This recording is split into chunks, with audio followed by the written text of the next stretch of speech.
Ògo ni fún ọba àwọn ọba ní òkè ọ̀run.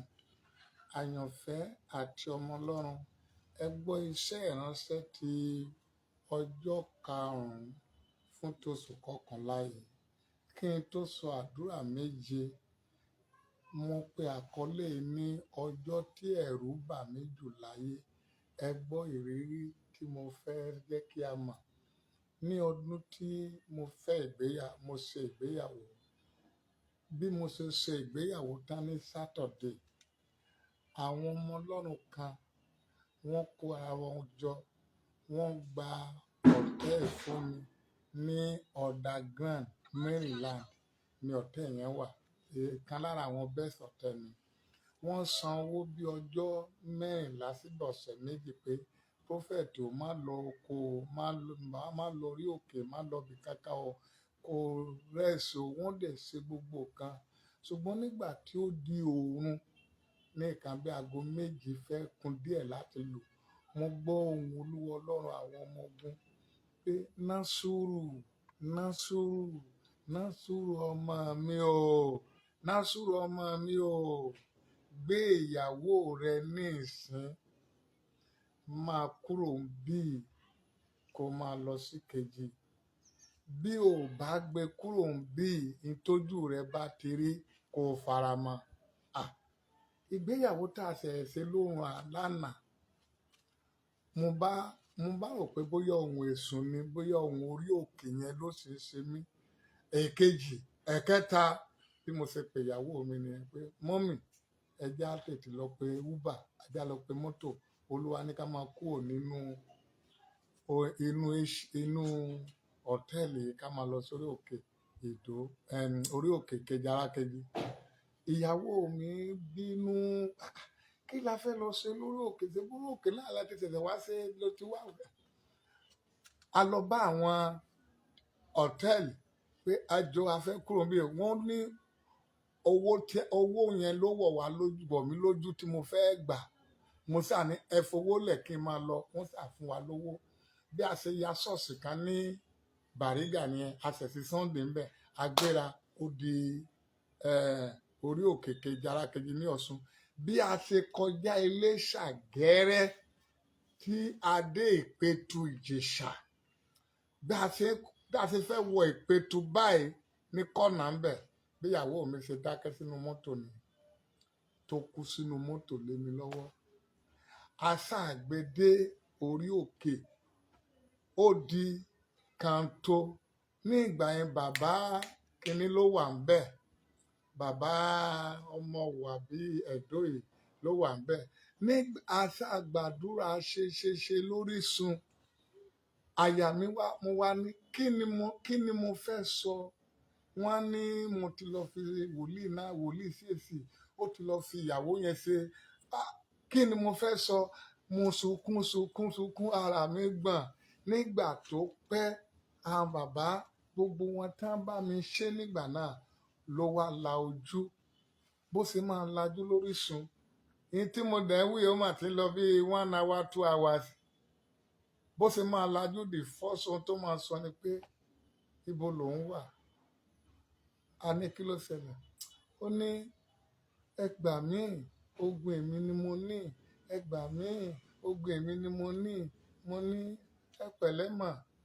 Lóòótọ́ àwọn lè ní ọlọ́jọ́ kìíní àná, ṣùgbọ́n Ọlọ́run bàbá mi Ìsáyà tó ní kí n fẹ́ ọ nígbà náà lọ́hùn, pé kò ní ṣéwu fún mi, sọ fún mi pé kì í ṣàwọn ló ní ọmọ. So Ọlọ́run CAC ó ti di property Ọlọ́run CAC. Nígbà tó le tán ní ọjọ́ náà lọ́hùn, mo lọ rántí ọjọ́ tí bàbá Ìsáyà tó gbé bàtà fún èmi àti ẹ̀ pé wọ Ọlọ́run, bàtà tí Ìsáyà fún èmi àti ìyàwó mi tó gun fi ṣẹ́ tí mo fi ráyè rí ìgbéyàwó ṣe. Ó ṣe ló májẹ̀mú ọjọ́ náà kó jí obìnrin. Ọlọ́run dẹ̀ bá mi jí. Dáwà mo bá wo ọ̀pọ̀lọpọ̀ èèyàn tí wọ́n sọ̀rọ̀ nípa bàbá Ìsáyà. Èmi àti bàbá Ìsáyà ò lè ní ìzù títí Jésù yóò fi dé. Mi ò lè ro ibi sí torí pé a gbé dìde. Ọlọ́run rán sí mi ní gbogbo ọ̀nà. Ó rán sí mi ní gbogbo ọ̀nà. Di àárọ̀ yìí, I'm still using his God to pray. Kí ni mo fẹ́ mú jáde ńbẹ̀ ni pé Ọlọ́run jí ní ọjọ́ náà kìyàwó mi. Ẹ̀kọ́ tí mo fẹ́ jẹ́ káwọn ọmọ Ọlọ́run kọ́ lórí mẹ́sẹ̀gì ká tó gbàdúrà ni pé ẹ jọ̀ọ́ tó bá jẹ́ wípé mi ò gbóhùn Olúwa, tó jẹ́ pé inú hòtẹ́ẹ̀lì yẹn ni ọ̀tá ìyàwó mi lọ kú sí, ó ṣeé ṣe kí n sì wà ní ẹ̀wọ̀n ní ìsìn.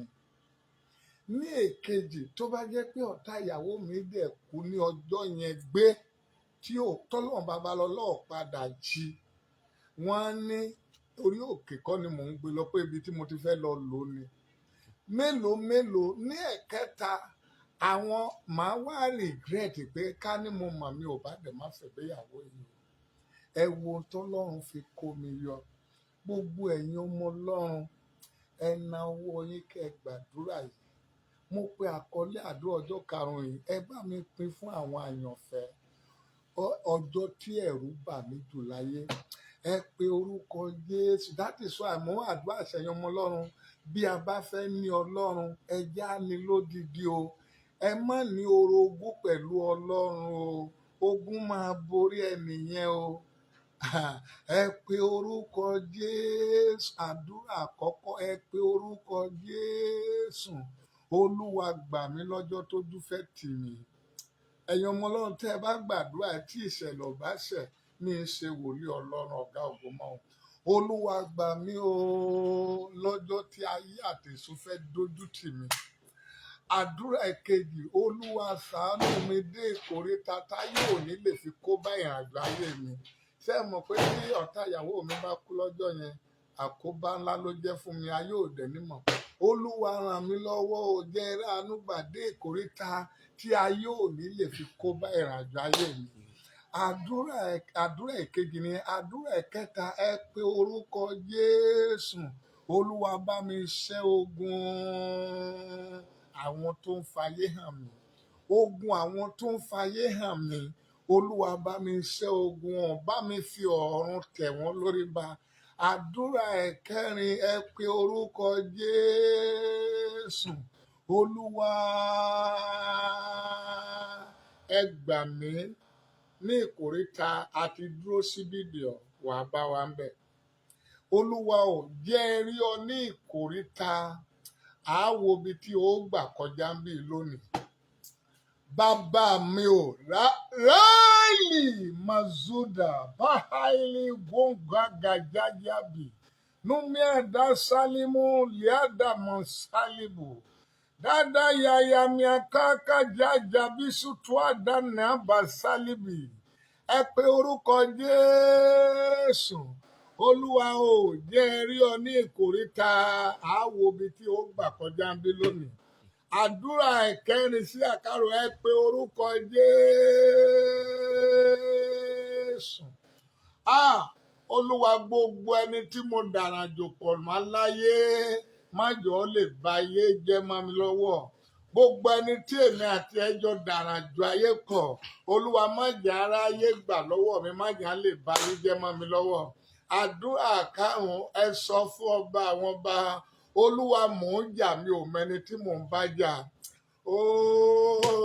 Máìlì Bàṣáìdà.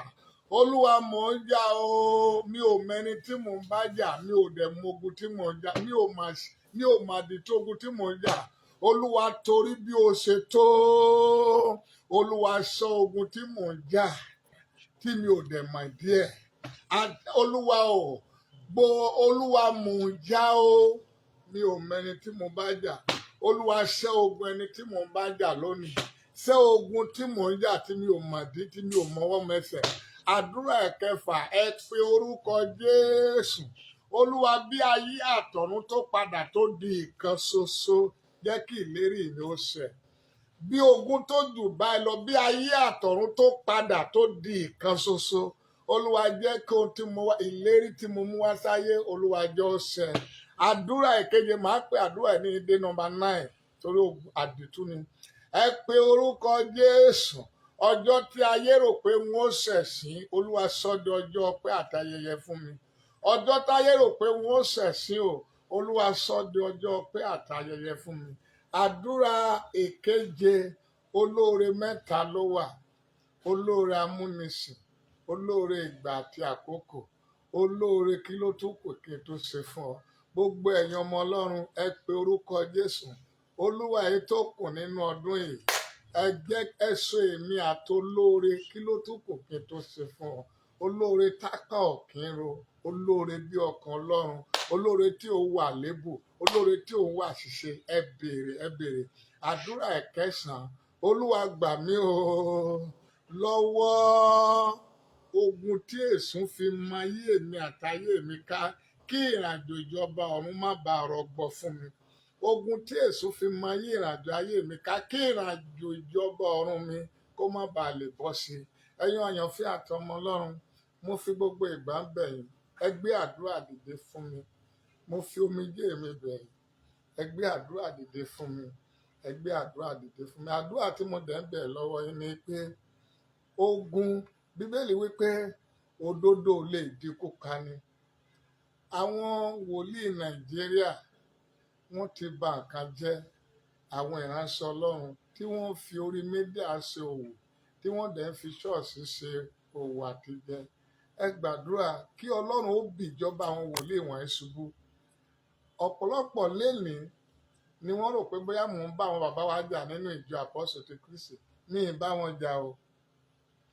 Ọjọ́ ọ̀la wọn, iṣẹ́ táwọn bàbá ńlá wa ti ṣe àti àwọn ọmọ tó ń bọ̀ lọ́la, kí ni wọ́n bá ń lẹ̀? Ìbànújẹ́ tèmi nìyẹn o. Mi ò ní ìkàkà pẹ̀lú wọn o. Bọ́tẹ́ gbàdúrà fún mi. Ogun tí ṣèṣì ń gbé nítorí mi, kí Ọlọ́run kó farahàn wọ́n. Kó jẹ́ kí wọ́n mọ ohun tèmi gangan ń bá wọn sọ. Kó jẹ́ kí wọ́n mọ ọjọ́ ọ̀la. Kí Ọlọ́run dẹ̀ fún wọn lórí ọ̀fẹ́ láti ṣàtúnṣe. Kó má kọjá kí wọ́n tó ṣàtúnṣe. Ẹ dẹ̀ gbàdúrà fún èmi. Ẹ jọ̀ọ́ ní gbogbo ọ̀nà, kémi fún ara mi, kí n bẹ̀rẹ̀ dáadáa, kí n dẹ̀ parí ẹ̀ dáadáa, kí n má parí ẹ̀ sínú ẹ̀sìn. Kí ìjọ Àpọ́sítélì ti Kristi ó lè bọ́ lọ́wọ́ àwọn tí ń fi ìjọ yẹn jẹun, tí wọ́n fi ń powó. Because all of them are happy. Orílẹ̀-èdè ń bàjẹ́, ìjọ ń bàjẹ́, gbogbo wọn inú wọn dáa dùn kí wọ́n sábà àti rí owó. Mo sunkún kan ní ìgbà kòrónà lọ́ọ̀kì àwọn èèyàn wọ́n wà nínú ilé nínú ìbànújẹ́ lá. Àwọn pásítọ̀ ẹ̀kọ́ tàwa gbogbo wọn, àwọn pásítọ̀ wa, àwọn bàbá wa dẹ̀ tó kọ ìwé jáde pé ká máa ṣe sáfíìsì nínú ilé, ká máa mú ọrẹ àti ìdámẹ́wàá wá ṣọ́ọ̀ṣì. Nígbà tá a wà ní kòrónà, tá a wà ní lockdown, tí ìṣẹ́ni tó ṣiṣẹ́. These people are after the money, not to take us to eternity. They after money, they after fame, they after position. Wọn ò tó gbà ní nǹkan míì mọ́. Tó ẹ gbàdúrà fún mi kí Ọlọ́run kó ràn mí lọ́wọ́, bóyá kí n tiẹ̀ gbàgbé, kí n má bá wọn sọ̀tọ̀ mọ́, kí wọ́n bá fẹ́ lọ ọ̀run apá ibì kan lọ. Because I am tired of this thing. Ká máa faṣasí ilé mi, ká máa fọlọ́pàá fi dí ẹsẹ̀ kí ní gbogbo wọn. Lémi nìkan náà. Mi ò dẹ̀ ní ìṣù pẹ̀lú wọn. Ẹ gbàdúrà fún mi torí Ọlọ́run, gbogbo ẹ̀yin ọmọ Ọlọ́run lágbàáyé. Ẹ gbàdúrà fún mi. That is why. Ẹ jẹ́ gbàdúrà fún gbogbo ẹ̀yin ọmọ Ọlọ́run tí ẹ pín mẹ́sẹ̀gì, àtẹ̀yìntẹ̀ níṣìṣ, àtẹ̀yìntẹ̀ follow mi. Mo gbàdúrà, mi ò ní ìdí followers, mi ò dẹ̀ ní ìdí church member. Mo ní ìdí àwọn ọmọ ìjọba ọ̀run tí gbogbo wa jọ dọ́run. Mo gbàdúrà fún gbogbo ẹ̀yin tí ẹ pín mẹ́sẹ̀gì, àtẹ̀yìntí ẹ fẹ́ràn ẹsẹ̀ ránṣẹ́ mi. Lábẹ́ bó ti wọ̀n orí, mo wí lórúkọ Jésù. Bíbélì wípé ta ni òkè níwájú Ṣerúbábélì, wọ́n yóò di pẹ̀tẹ́lẹ̀. Gbogbo òkè níwájú èmi àtẹ̀yin, Olúwa yóò wó lulẹ̀ lónìí. Àdúrà èkejì, mo wípé Bíbélì sọ wípé bí àwa tilẹ̀ rìn ní ipa ti ara, àwa kò ja ogun wa ní ipa ti ara. Ohun ìjà wa ní agbára láti wó gbogbo ibi gíga palẹ̀ àti gbogbo tó ń gbéraga sí Ọlọ́run, gbogbo ibi gíga tó mọ yí èmi àtiwọ́ká àti ìran wa ká. Orúkọ Jésù kó wó lulẹ̀ lónìí. Àwọn ọmọ Ọlọ́run kan sọ wípé kò yẹ kí n bá àṣọ mi sọ̀rọ̀. Ó ti tún lérí mi báyìí. Ó ní tó bá di December 4 pé màá tó rí òun. Bí àṣẹ òní bá ń lérí fún mi, wòlíì ni mí, mo ní ìdí àti dá lóhùn. Bọ́tí gbogbo ẹ̀yin tí ẹni kò yẹ, mo gbọ́ yín. Màá gbàdúrà. Bí Ọlọ́run bá ní kí n má dá lóhùn, mi ò ní dá lóhùn. But tí Ọlọ́run bá sì ní kí n má dá lóhùn, màá dá lóhùn. Ẹ pé orúkọ Jésù, mo wí àṣẹ kẹta lórúkọ bàbá tọmọ tẹ̀mí mọ́ gbogbo ogun tó dìde sí èmi àtiwọ nítorí òtítọ́ yóò ṣe ogun wọn pátápátá. Together we shall make eternity. A ó rí Kristi ká torí ikú lórúkọ Jésù Kristi Olúwa wa. Mo bẹ̀ ẹ̀yin ọmọ Ọlọ́run, mi ò fún yín ní káàdì àbí ká ẹ bá mi pín mẹ́sẹ̀jì ọjọ́ karùn-ún yìí, ọjọ́ tí ẹ̀rù bà mí jù láyé, káwọn èèyàn náà tún gbàdúrà kọjá bí mo ṣe ṣàlàyé lọ. Program God Warrior Congress ń lọ lọ́wọ́ tá a máa ṣe lórí òkè Ẹ̀fọ̀n ní tẹ́lẹ̀ lórí òkè CAC Greater God. Ó dẹ̀ máa bẹ̀ láago 11 àbọ̀ sí aago 1 àbọ̀ lóru. Ó kù méjì, ẹ jẹ́ á gbàdúrà kí àjọṣe tí àwọn bábálá lè join lórí media. Mo dẹ̀ tún dúpẹ́ lọ́wọ́ gbogbo àwọn ọmọ Ọlọ́run tí à ń lò láti dá sọ̀rọ̀ Bíbélì ẹ̀ẹ̀kan lọ́dún tá a máa pín ní last Thursday of December. Mo dúpẹ́ lọ́wọ́ yín. Fún àwọn tó tún fẹ́ dá sí, mo dúpẹ́ lọ́wọ́ yín. Ẹ ṣé gan. My number remain the same: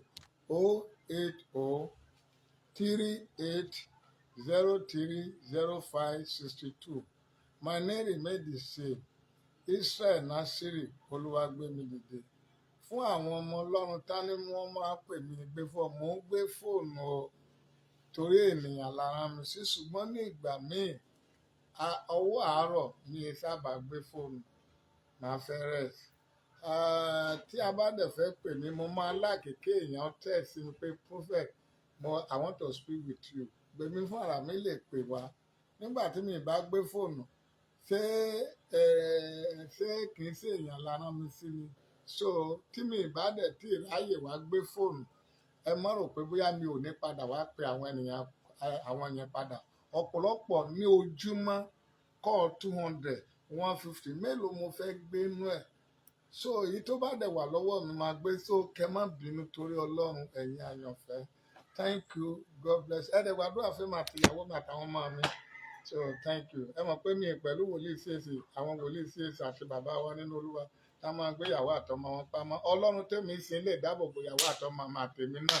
So thank you. Mi dẹ̀ níyàwó ìkọ̀kọ̀ tí màá máa gbé ìyàwó mi pamọ́ nítorí ìyàwó ìkọ̀kọ̀. Ẹ má bínú pé léyìí tí mo sọ yìí o tó lè di wàhálà mi ìfọ́tà mi o. Ọ̀rọ̀ àwọn thank you, God bless you, bye bye.